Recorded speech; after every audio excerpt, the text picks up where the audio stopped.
Hello everyone, কেমন আছেন সবাই? অনেক দিন পর আজকে একটা ভিডিও নিয়ে এলাম।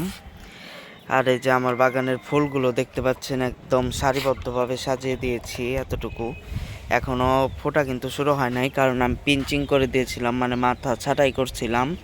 তার কারণে ফুল ফুটতে একটু দেরি হলেও অনেক পরিমাণ ফুল ফুটবে। মানে গাঁদা ফুল এমন একটা জিনিস, যতটি ডাল হবে তত ফলন বেশি হবে। অবশ্য বেশিরভাগ গাছেই এরকম পদ্ধতি চলে, যত ঝাঁকড়া হবে গাছটি তত ফলন বেশি হবে। আমার কিন্তু প্রত্যেকটা গাছে গাছে অনেক ধরনের ফুল ফুটছে। আর এর ফাঁকে আমরা একটু আমাদের মুরগিকে দেখে আসি। এই যে আমাদের কিন্তু এই যে 3টা মুরগি, একটা ওই যে ওই কিরণমালা একদম ওই যে সাইডে যায় রয়েছে।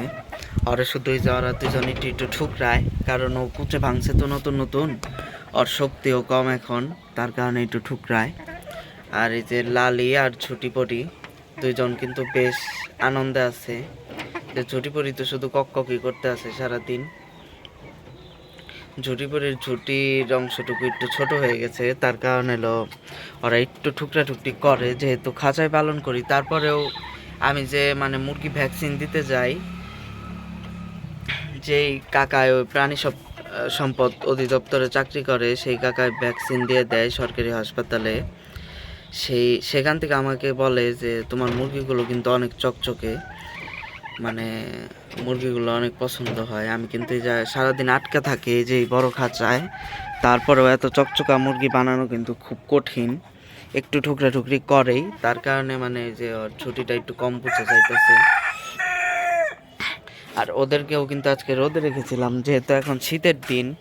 শীতের দিনে মুরগিকে একটু রোদ খাওয়ালে কি হয়, মুরগিকে গরমের দিনেও রোদ খাওয়াতে হয়, কিন্তু গরমে মানে 10টা-11টার মধ্যে রোদ যেটা হয়, মানে তাপটা কম হয়, সেটা খাওয়ালে ভিটামিনের চাহিদাগুলো পূরণ হয় অনেক ধরনের।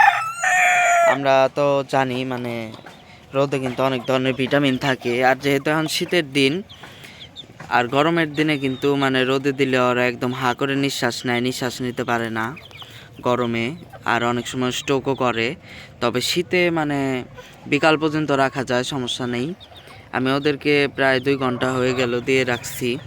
এই যে আমাদের কিন্তু এই যে নতুন মুরগি, ও কিন্তু 2টা ডিম পারছে, কিন্তু ওকে দেখে কোনোভাবেই বোঝা যায় না। আর কোনোটাই কিন্তু ওই 2টাই কিন্তু ডিম পারে নাই, মানে এই যে খয়েরি খয়েরি যেটা, এটা কিন্তু ডিম পেরে দিছে। আর মোরগের বয়সও কিন্তু প্রায় 5 মাস। 5 মাস তুলনায় অনেক ভালো গ্রোথ এসেছে। যেহেতু এখন আমি আবার মানে শাকসবজির প্রতি ঘেঁষছি, মানে এখন শাকসবজি খেতে দেই মাঝে মধ্যেই ওদেরকে। আর আপনারা খাঁচায় আটকে পারলে সবসময় শাকসবজি খেতে দেওয়ার চেষ্টা করবেন, তাহলে সব ধরনের ভিটামিনের চাহিদা পূরণ হবে। শুধু ওই ধান গম ভুট্টা রেডি ফিড দিয়ে কিন্তু সব কিছু হবে না। আর যারা ওই ভিটামিনের মানে শাকসবজি দিতে যাচ্ছেন না, তারা ভিটামিন ইউজ করতে পারেন ওষুধগুলা, না হলে ডিমও পাবেন না, মানে মুরগির গ্রোথ ভালো হবে না, কোনো কিছুই ভালো মানে লাভবান হতে পারবেন না। কিন্তু আমি সবসময় প্রাকৃতিকের উপরেই নির্ভরশীল করি। তবে ডিম পাড়া মুরগির মাঝে মধ্যে মানে লেয়ার 1টা দেই, না হলে ডিমের প্রোডাকশন একটু কমে, ওটা সমস্যা নেই। এই যে আমি কিন্তু এই যে এই সপ্তাহেও মিক্স খাবার বানিয়ে রাখছি। এই জায়গায় কিন্তু চাল, ভুট্টা, গম, ভুট্টার গুঁড়া, সরিষার খোল, সয়াবিনের খোল, গম, চাল সব কিছুই আছে, পাথর, গ্রিট, এগুলো মিশিয়ে দিবেন। আবার ক্যালসিয়ামের ওষুধও দিতে পারেন, বা আপনি মুরগির ডিমের খোসা সেটা গুঁড়ো করে ব্যবহার করতে পারেন। এইভাবে সবসময় মুরগি পালন করলে লাভবান হওয়া যায়।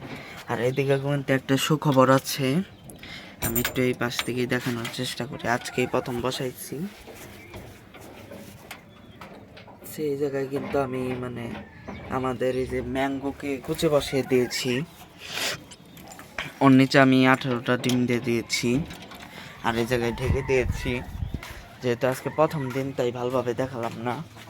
এই যে এই পাশ থেকেও দেখা যাচ্ছে, ওই যে ম্যাঙ্গো বসে রয়েছে।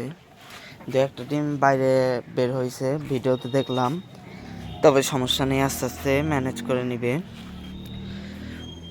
আর আম গাছটা কিন্তু আজকে রিপোর্টিং করছি, মানে এই তেলের গ্যালনে। এটা কিন্তু দেখতে ছোট লাগছে কিন্তু মোটামুটি ভালোই বড় তেলের গ্যালনগুলা, 20 লিটার তেলের গ্যালন।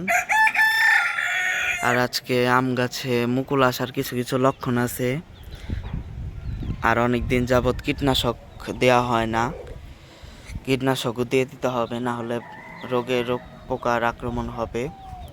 আর এই জায়গায় কিন্তু পালং শাক চাষ করছিলাম, এই জায়গায় কোনো কীটনাশক ব্যবহার করি নাই, তারপরেও কিন্তু পাতাগুলো অনেক মানে চকচকে।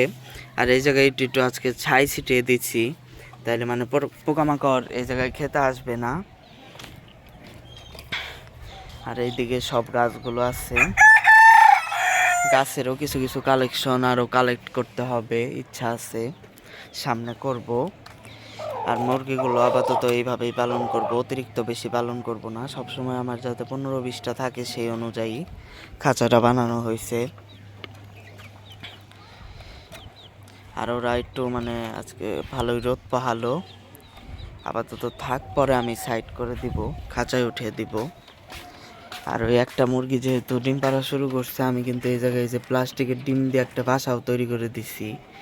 কিরণমালা দেখুন, আবার সে একই জায়গায় রয়েছে, মানে ওরা একটু একটু ঠুকরাইতেছে, তো যেহেতু নতুন কুচে ভাঙছে, মানে বাচ্চাগুলো ছাড়ছে, আমি আলাদা করে দিয়েছি। ওই যে ছোট বাচ্চাগুলো আমাদের